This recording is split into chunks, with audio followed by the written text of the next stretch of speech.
H plus উৎপন্ন করে তাদের কি বলা হয়? তাদের বলা হয় অ্যাসিড।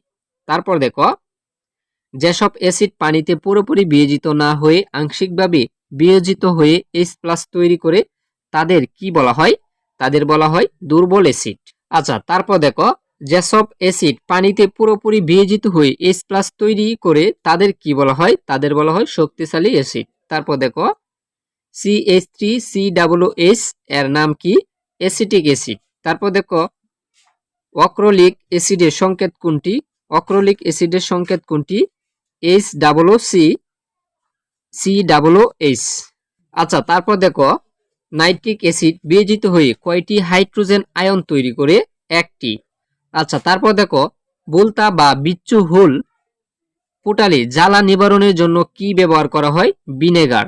তারপর দেখো, ভিনেগারের রাসায়নিক নাম কি? Acetic acid. ভিনেগারের রাসায়নিক নাম হচ্ছে অ্যাসিটিক অ্যাসিড। আচ্ছা, তারপর দেখো, মানুষের পাকস্থলীতে